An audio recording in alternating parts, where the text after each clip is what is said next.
Hello everyone, welcome to today's session. Today we will be discussing about something known as invertible functions. So what is invertible functions? By now we know what is a function, what is a relation and a Cartesian product is. So we are extending our discussion to invertible functions. So here we have the definition for the invertible function. A function f, we have a function f which is defined from set A to P is said to be invertible if there exists a function. Again we have another function by name g which is defined from B to A. This is a f function from A to B. This is a g function from B to A, such that you know what is this GOF and FOG, those are composition of functions. So we have discussed that in the previous session. So GOF is equal to IA and FOG is equals to IB, where IA and IB are the identity functions. IA is the identity function of set A and this is the identity function of set B. Then in this case we call G as the inverse function of F, and we pictorially represent that as we have set A, similarly I have set B, and I have few elements here, and if this is the function F defined and this is the function G, and we call this as represented as inverse. Okay, this is the function F from A to B, function G from B to A, and these two becomes inverse of each other if GOF is equals to IA and FOG is equals to IB, that is identity functions on respective set A and set B. So with the idea of the definition of the invertible functions, we shall take up an first example problem and try to get the better understanding of what is known as invertible functions are. So we have set A, let A is equal to few number of elements here 1, 2, 3 and 4, and we have two functions f and g. Okay, we have two functions that f and g are defined from A to A itself. So the two functions are defined on the same set A. Given by the definition of the functions are given here. F consists of the ordered pairs like 1, 4, 2, 1, 3, 2, 4, 3 as well, and G consists of the ordered pairs 1, 2, 2, 3, 3, 4 and 4, 1. We have a set here A and we have two functions f and g defined on the same set A, and the definitions are given here. Prove that. What has been asked here? It is asked to prove that f and g are inverse of each other. Remember this, we have to prove these two sets are inverse of each other. So to let us see how to do that, or how do we check whether these are the inverse of each other. So first we will consider GOF. You know what is GOF? It is composition of two functions. So how do we do that? So it is said that if GOF is equals to IA and FOG is equals to IB, remember the definition of invertible functions, GOF is equals to IA and FOG is equals to IB, then those two functions are inverse. But here the functions are defined on the same set A, so we don't have the B set, so it should be GOF is equals to IA, and similarly FOG should be also equals to IA itself. But what is IA and IB? Those are identity function. Please recall the definition of something known as identity function. Yes, so by the definition of identity function, A of set A should be mapped to the same element in the set B. Then A is mapped to A, then it is called as identity function, correct, for every element of A. Please remember the definition of the identity function, recall it. We will try to see GOF of the first element of set A, that is 1, that is equals to G of f of 1. So by the definition of the function f, so it is G of 4, 1 is mapped to 4, please see here it is 1 to 4, so it is G of 4. So by the definition of function G, 4 is mapped to 1, so this is 1. Can I call this as IA, because GOF of 1 is internally mapped to 1 itself, correct? So this is done. We shall check for all the elements of A. Similarly, of 2. So what is it? G of f of 2. So by the definition of f, can you identify something? Yes, it is g of 1. 2 is mapped to 1. Take it. G of 1 is mapped to what? 1 is mapped to 2 here. So it is 2. IA itself, correct? 2 is mapped to 2. Similarly, GOF of 3. G of f of 3. Then it is g of, by the definition of f, it is 2. So by the definition of g, it is 3. So it is accepted again, right? Then GOF of 4. Then g of f of 4. What is 4 mapped to by the definition of f? It is mapped to 3. So it is g of 3. Then what is g of 3? It is mapped to 4. So this is IA again. So GOF is equals to IA. Is that the same with FOG? We shall check. If that is the same, then these two are inverse of each other. We have half done. Then we shall see for FOG. I'll try to write it down here.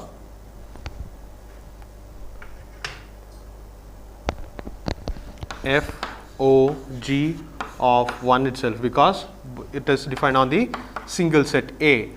So this is f of g of 1. So first check for the definition of g. By the definition of g, 1 is mapped to 2. So it is f of 2.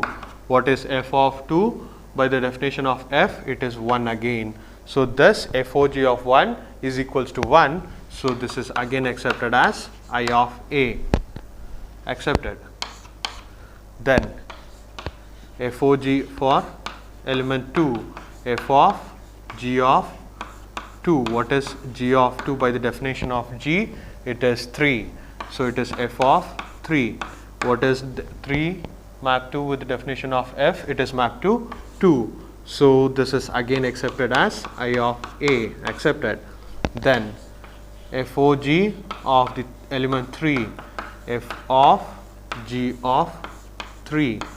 By the definition of g, 3 is mapped to 4. So it is f of 4. F of 4, 4 is mapped to 3. Then this is IA again. Then for the last element, FOG of 4, it is f of g of 4. By the definition of g, f of, what is 4 mapped to? 1. Accepted. F of 1. What is 1 mapped to f under the definition f? It is mapped to 4. So this is IA again. Correct? 1 is mapped to 1, 2 is mapped to 2, 3 is mapped to 3, and 4 is mapped to 4. So that is your definition of identity function. Then by this g of f is equals to IA, FOG is equals to IA, but in the definition it is set IB, but here the function g is also defined on the set A itself, from A to A itself. So this is accepted. So these two functions f and g are inverse of each other. Consider the second example here. Consider the function f that is defined on the set R to R, defined by the definition here. F of definition is given here.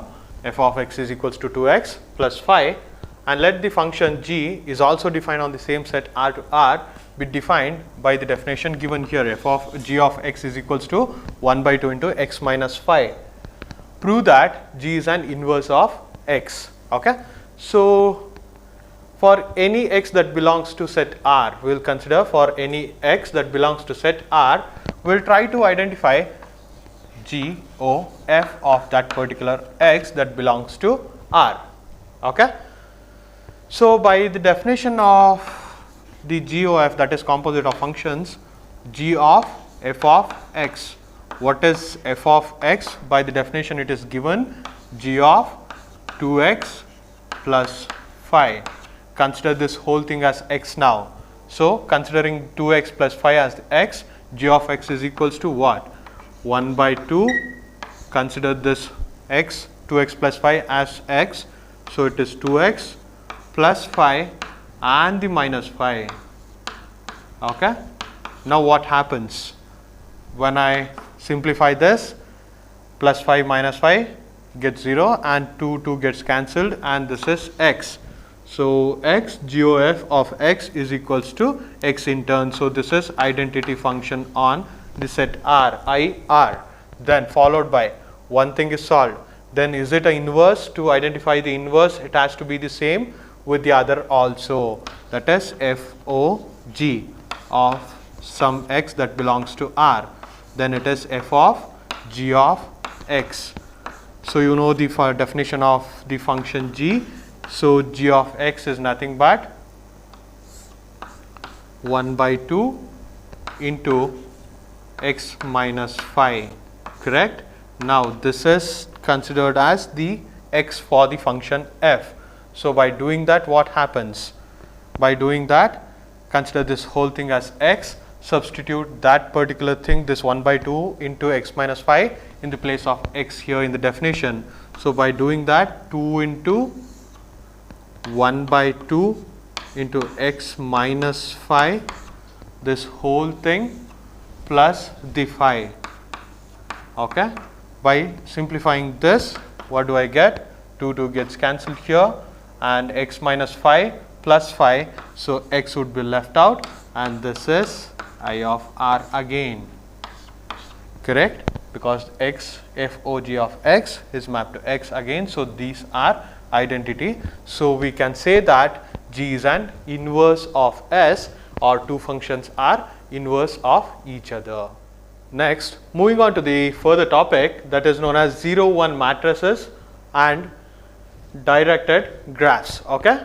So the definition is as follows. Consider the sets A, which consist of the elements A1, A2 till AM, and the set B, B1, B2 and so on till Bn are of the order m cross n respectively, or m and n respectively. Then A cross B consists of all ordered pairs of the form AI, Bj. Here I will take the values from 1 to m because these are the elements that are related to the set A. Okay.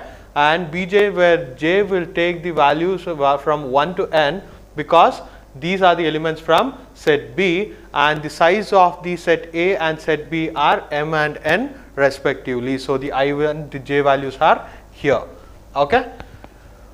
So now these ordered pairs are in the Cartesian product set, or the product set which is A cross B, which is of size m into n. The total number of ordered pairs would be m into n. M is the size of set A and n is the size of set B. So the total number of ordered pairs in the A cross B will be this, and we'll define a R. R is a relation defined on set A and B. R is a relation from A to B, so that it is a subset of A cross B. Okay. R is a relation. R is a relation from A to B, and in turn it will be a subset of A cross B. Fine. Now we will have something known as, we will put something known as Mij. Okay. Mij is equals to AI, Bj. Something. What is this AI? Mij will tell you what is Mij. Mij will take the value 0 or 1. It will take either the value 0 or 1 depending upon the rule that we will write it now, depending upon the rule that I will just tell you now. So Mij is something that will take the value 0 or 1 depending on the rule that will be described now. Mij is equals to 1. Okay. Mij will take the value 0 and 1 like I said. Mij will be equal to 1 if AI, Bj, you know what is AI and Bj, if this ordered pair belong to relation R. If this ordered pair AI, Bj belongs to the relation R that is defined on the set A and B, which is the subset of A cross B, then if that particular ordered pair belongs to a relation R, then Mij will take the value 1. if it is 0, Mij will take the value 0 if this Ai comma Bj, if this does not belongs to R. Okay. So like I said, Mij will take the value 0 or 1 depending upon this condition, whether the given ordered pair belongs to set R or does not belongs to set R. And M cross N matrix, M cross N matrices, which is formed by these Mj's, okay, by giving the values for Mj's, either it will be 0 or 1. By these Mj, if I form a matrix of the order M cross N, then that particular matrix is called as related matrix for the relation R, related matrix for the relation R, and it is denoted by Mr or M of R. Okay, please remember this. The related matrix would be represented, that is related denoted by Mr or M of R, and this related matrix for the relation R or Mr precisely called as, since it consists of only zeros and ones, it is called as 0 1 matrices. It is noted that the rows of the matrix are related to the set A and the column of the matrix are related to set B. Please remember this. The matrix what we are calling as related matrix for the relation R, the rows of that particular matrix or Mr is particularly related to the set A and the column of the matrices would be related to set B. So keeping in that mind, if both the sets A and B are the same, okay, if B is equals to A or A is equals to B, what happens? Like I said, the rows of the matrix is related to A and the column of the matrix is related to B. Now, if both the set A and B are one and the same, B is equals to A, both the sets are the same, then it is simple that your ordered pairs will be Ai comma Aj, isn't it? Ai comma Aj. Then this will take up the value Mij will be equal to 1 if this Ai comma Aj belongs to R, and this will be 0 if Ai comma Aj does not belongs to R. Simple as that. Instead of B, because we don't have the set B here, this will take it as I itself, A of I, A of j instead of Bj, right. So this is about the brief definition of the related matrix for the relation and the 0 1 matrices. For better understanding, we will consider the example here and we will try to write the 0 1 matrices for the given relation R. So consider the sets A as the element 0 1 2 and B as the element P and Q. The relation R from A to B is defined by the definition of the R is given here, and we will try to write the given 0 1 matrices for the example relation. So how do we do this? Here first we will identify where A has the particulars A1, A2 and A3, because we have 3 terms here. Respectively, what are the A1, A2 and A3? It is 0, it is 1 and 2. Similarly, I have the set B and I have 2 elements here, that is B1 and B2. What is B1 and B2 here? I have the 2 elements P and Q. Accepted? P and Q. I have A1, A2, A3, B1 and B2. Remember, the rows of the matrix are related to the set A and the column of the matrix is related to set B. Next, what happens here?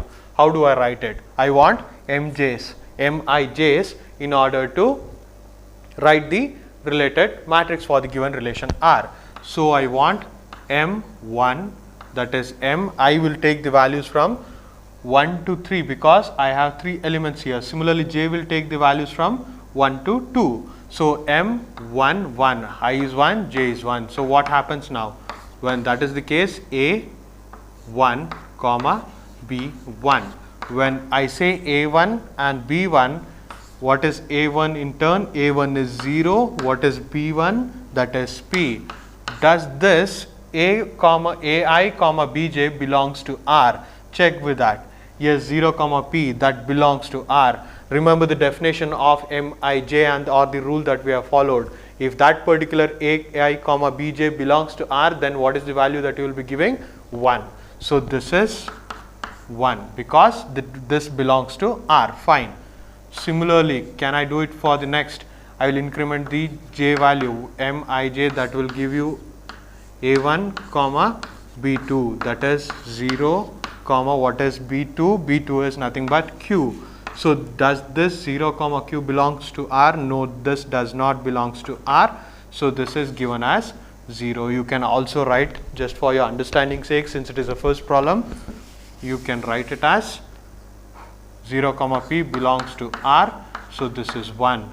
0 comma p does not belongs to R. So this is 0. Right? 0 comma q, sorry. Next, it is M21. So it is A2 comma B1. So A2 comma B1 is nothing but what is A2? A2 is 1 comma B1 is P. So 1 comma P, does that belong to R? Check. 1 comma P does not belongs to R. So this is 0 again. Right? Similarly, please continue with this. A2 comma B2, then this is equals to A2 is what is A2? 1. What is B2? It is Q. 1 comma Q, does that belongs to 1 comma Q? Yes, it belongs to R. So this is 1 in turn. Next it is M31. A3 comma B1 is nothing but what is A3? A3 it is 2 comma P. 2 comma P belongs to R. Yes, it belongs to R. So it is 1. Similarly, M32 is equals to A3 comma B2, and this A3 is 2 and B2 is Q. 2 comma Q, does it belongs to R? 2 comma Q does not belongs to R. So this is 0. So now we know which of Mij is 1, which of Mij is equals to 0. Now it is just simple to write it is in the matrix form. So I'll just try to put the matrix here. So how many rows do you expect in a matrix? It should be 3 rows, correct? Mij is equals to 3 number of rows. Why 3 number of rows? Because this is related to matrix A. So matrix A, 0th row, first row and second row. Similarly, number of columns are related to the set B. So it is P and Q. Accepted? Now this is 1 comma 1. So this is here, it is present 0 comma P.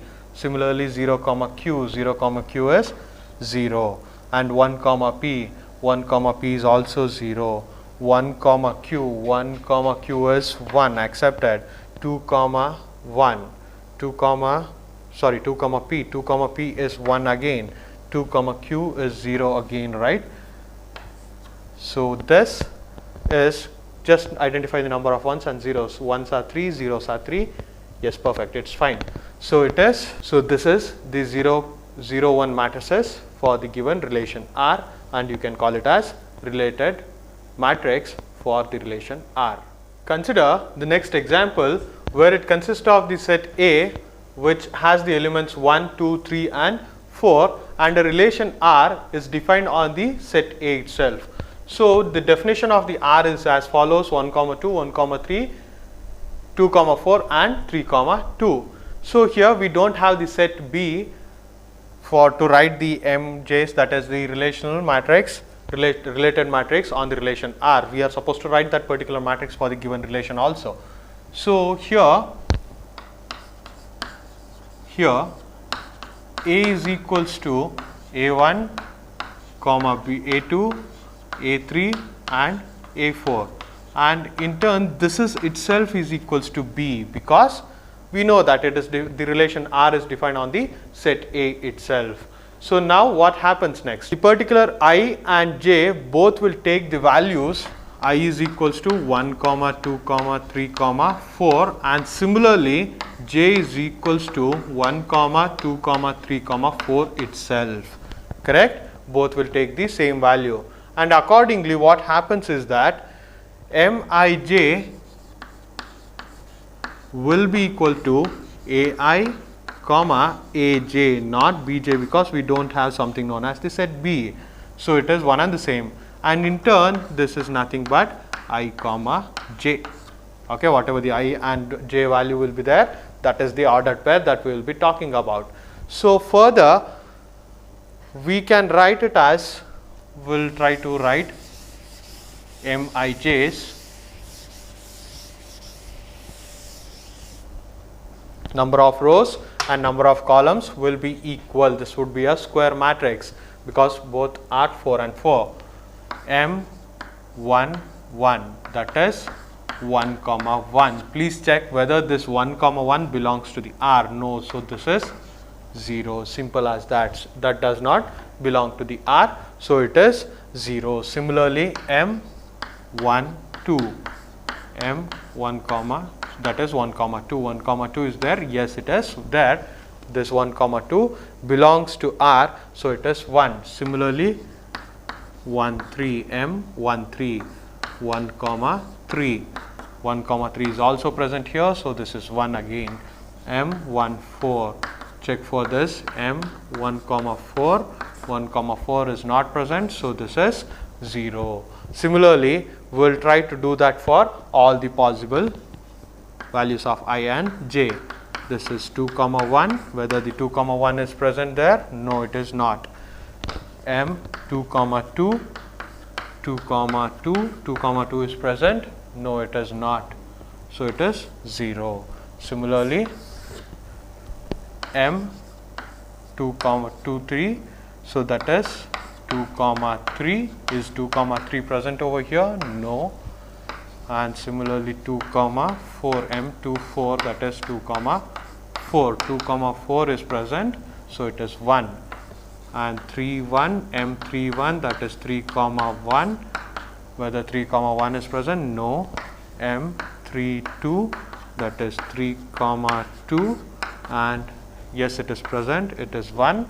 Rest remaining will be the zeros, because we have 4 ordered pairs here and I have 4 ones already, so it is quite evident that all the other things would be 0. But still, we will continue writing for that. Accepted. And I have few more elements here. Check for this. This will not be there, so it is 0. M 4 2, 4 comma 2. This is again in turn 0. M 4 3, 4 comma 3, 0 again. M 4 4, that is 4 comma 4, and this would be 0. So I have the zeros and ones that are supposed to be written in the matrix form, that is the related matrix for the relation R. So I'll try to write the relation matrix here. Let us see. Yeah. M I j is equals to, that is 1 2 3 and 4 number of rows, and similarly I want 4 columns. I don't think that would fit in here. So what I will do is, I'll try to squeeze in that here.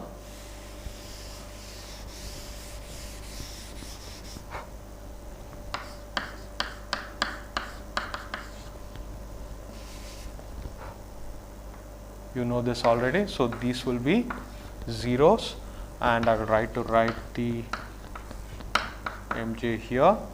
This will be 1 2 3 and 4 number of rows for the 4 elements of the set. Similarly, 4 number of columns for the 4 number of elements of the same set. So 1 comma 1, 1 comma 1 is 0, 1 comma 2 is 1, 1 comma 3 is 1, 4 comma 1 comma 4 is 0. Similarly, 2 comma 1 0, 2 comma 2 0, 2 comma 3 0, 2 comma 4 it is 1, and 3 comma 1 0, 3 comma 2 is 1, 3 comma 3 is 0, 3 comma 4 is 0, similarly 4 comma 1 is 0, 4 2 is 0, 4 comma 3 is 0, and 4 comma 4 is also 0 in turn. So this is the related matrix for the given relation R. Now let us try to move to the next very interesting topic, something known as digraph of a given relation. Okay, so we know what is a relation already. So let us consider a small relation R that is defined on the set A, and if I try to represent this particular relation in a pictorial representation, in a pictorial form, then the elements of the set A,